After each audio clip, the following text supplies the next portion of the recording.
ಸಂಜೆ ಮೇಲೆ mobile ಮುಟ್ಬೇಡಿ, TV ಮುಟ್ಬೇಡಿ. Mobile TV ಬಂದ್ ಮಾಡುವಂತೆ ತಾಲೂಕ್ ಪಂಚಾಯತ್ ಆದೇಶವನ್ನ ನೀಡಿದೆ. ಹಾವೇರಿ ತಾಲೂಕು ಪಂಚಾಯಿತಿಯಿಂದ ವಿಭಿನ್ನ ಪ್ರಯತ್ನ, ಮಹತ್ವದ ಪ್ರಯತ್ನ ಅಂತಾನೆ ಹೇಳ್ಬೋದು. ಸಂಜೆ ಮೇಲೆ ಮೊಬೈಲ್ ಮುಟ್ಬೇಡಿ, ಟಿವಿ ನೋಡಬೇಡಿ, ಮೊಬೈಲ್ ಟಿವಿ ಬಂದ್ ಮಾಡುವಂತೆ ತಾಲೂಕ್ ಪಂಚಾಯತ್ ಆದೇಶವನ್ನ ನೀಡಿದೆ. ಹಾವೇರಿ ತಾಲೂಕು ಪಂಚಾಯಿತಿಯಿಂದ ವಿಭಿನ್ನ ಪ್ರಯತ್ನ ನಡೆಸಲಾಗಿದೆ. ನಿಮ್ಮ ಮನೆಯಲ್ಲಿ ಮೊಬೈಲ್ ಟಿವಿ ಬಂದ್ ಮಾಡುವಂತೆ ಆದೇಶವನ್ನು ನೀಡಲಾಗಿದೆ. ಸಂಜೆ 7ರಿಂದ 9 ಗಂಟೆಯವರೆಗೂ ಮೊಬೈಲ್ ಮುಟ್ಬೇಡಿ. ಪೇರೆಂಟ್ಸ್ ಆಗಿರ್ಬೋದು, ಮಕ್ಕಳಾಗಿರ್ಬೋದು. ಟಿವಿ ಬಂದ್ಗೆ ಸೂಚನೆಯನ್ನು ನೀಡಲಾಗಿದೆ. ತಾಲೂಕ್ ಪಂಚಾಯಿತಿಯಿಂದ 33 ಗ್ರಾಮ ಪಂಚಾಯಿತಿಗಳಿಗೆ ಡಂಗುರ ಸಾರುವಂತೆ ಆದೇಶ ಕೂಡ ಹೊರಡಿಸಲಾಗಿದೆ. ಹಾವೇರಿ ತಾಲೂಕು ಕಾರ್ಯನಿರ್ವಾಹಕ ಅಧಿಕಾರಿಗಳಿಂದ ಈ ಒಂದು ಪತ್ರವನ್ನು ರಿಲೀಸ್ ಮಾಡಲಾಗಿದ್ದು, SSLC ಮಕ್ಕಳಿಗೆ ಅನುಕೂಲ ಆಗಲಿ, ಮಕ್ಕಳ ಭವಿಷ್ಯಕ್ಕೆ ಸಹಕರಿಸಿ ಅಂತ ಪೇರೆಂಟ್ಸ್ಗೆ ಈ ಒಂದು ಸೂಚನೆಯನ್ನು ನೀಡಿದ್ದಾರೆ.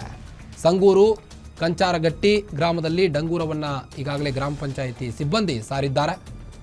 ನಿಮ್ಮ ಮನೆಯಲ್ಲಿ ಮೊಬೈಲ್ ಇದ್ದರೆ ಅಥವಾ ಟಿವಿ ಇದ್ದರೆ ನೋಡಬೇಡಿ. ಸಂಜೆ ವೇಳೆಗೆ ಮಕ್ಕಳು SSLC ಎಕ್ಸಾಮ್ಗೆ ಪ್ರಿಪೇರ್ ಆಗ್ತಾ ಇರ್ತಾರೆ, ಸೊ ಅವರಿಗೆ ಡಿಸ್ಟರ್ಬ್ ಮಾಡಬೇಡಿ ಅಂತ ತಾಲೂಕ್ ಪಂಚಾಯಿತಿ ಒಂದು ಆದೇಶವನ್ನು ಹೊರಡಿಸಿರುವಂಥದ್ದು. ಸಂಗೂರು ಕಂಚಾರಗಟ್ಟಿ ಮತ್ತು ಹಲವು ಗ್ರಾಮಗಳಲ್ಲಿ ಡಂಗೂರವನ್ನು ಸಾರುವ ಮುಖೇನ ಗ್ರಾಮ ಪಂಚಾಯಿತಿ ಸಿಬ್ಬಂದಿ ಈ ಒಂದು ಮಹತ್ವದ ಪ್ರಯತ್ನವನ್ನು ಮಾಡಿದೆ.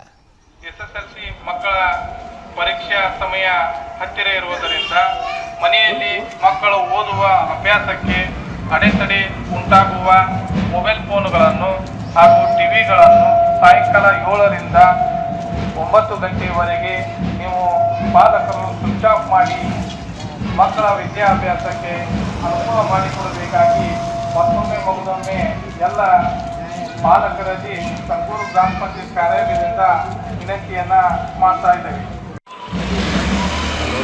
ಗ್ರಾಮಗಳ ಪಾಲಕರಿಗೆ ಗ್ರಾಮ ಪಂಚಾಯತ್ ಕಾರ್ಯಾಲಯದಿಂದ ತಿಳಿಯಪಡಿಸುವುದೇನೆಂದರೆ,